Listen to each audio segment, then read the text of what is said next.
Now let's go to part three. This is our interview with Jo.Valenzuela and how he became a success. Now, Jojo, you started the bartending business here in the East Coast.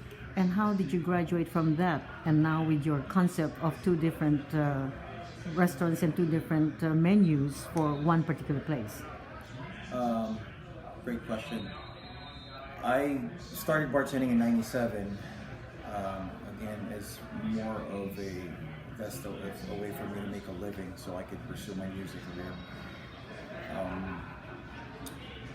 And then when I became a father, the passion like switched.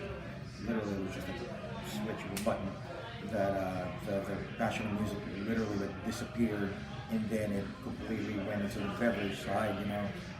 Learning more about wines, how they're made, how to taste, blind taste wines, how to figure out where it's from, what year it was made, and then I geeked out on that, for lack of a better term, and then started breaking down cocktails to the T, why it was made this way, gathered all the history about cocktails. So the passion switched because of that, and then suddenly there's this drive of learning a lot more about the craft, beverage in particular, and with that I started working for very passionate chefs, the best chefs in DC, and I started picking their brains out, how their mind worked in creating food, flavors. Definitely learned a whole lot from them. I'm very thankful. And then I started applying that into cocktails until I keep on making cocktails. Everybody's now there was an era, there was a time in Washington DC where it was such a boom, that everybody was making their own from scratch, and it was great. And luckily I'm one of the biggest proponents of that. I supported all my bartender friends. And I've been consulting on and off since 2001, 2002, and full-time I did it in 2015. Literally, I stopped working in restaurants, and I just, I would pick up a bartending shift here and there, but the whole money thing was coming from consulting, helping places, bars, restaurants create their own bar menu, pick their spirits, pick their beers, train their staff. I've been teaching alcohol awareness classes since 2009. Eventually I end up teaching serve safe classes, which are more for kitchens. You make sure that they're practicing all the healthy way of what do you call this? Executing stuff in the kitchen. Make sure it's to the health code. So that did a whole lot. Till next thing you know, I started cooking again. When my mom was still around, I asked her for a couple of recipes here and there, and funny, she laughed at me a couple of times, really? Yeah, you were so proud that you made nilaga? It's so easy. I'm like, really? I thought that was hard. And next thing you know, since I've developed my palate for wines and for food, trying the best food here in DC on a regular basis from different chefs, it inspired me to, you know what? Yes, I'm gonna follow my heritage. I'm Filipino. There's really not a whole lot of Filipino food in DC. I started helping out, all the Filipino pop-ups that were around. Me being the bartender of the best chefs in DC. It was great, until I started doing my own. I started cooking my own. I did a project with my brother and my sister, and it was highly successful.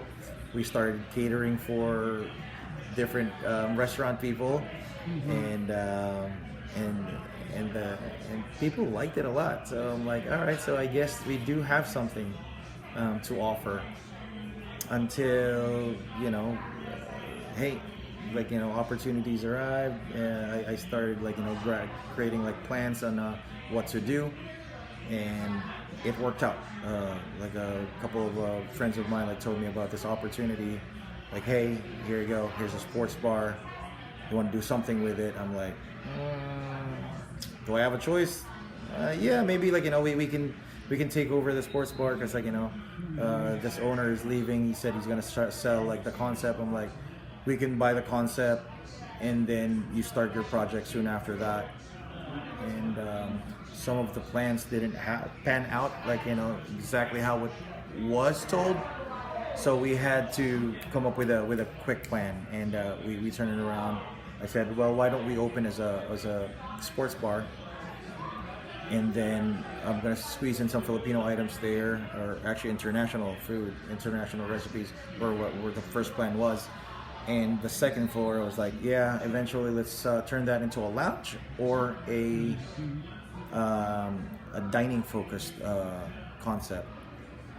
And it was a very bad time of the year to open for sports, because we opened the day before Super Bowl, so we were busy for that day, and then there was nothing. And but I did have, like, some Filipino items on the menu. There were like 4 or 5 different menu items. Sisig was one of them. I made, like, a Filipino barbecue bowl. I had beef pares, I got lumpia. So that's enough, like, that's enough, like, Filipino signature there. And luckily, we had a really nice review from Washington Post, like, by Tim Carmen.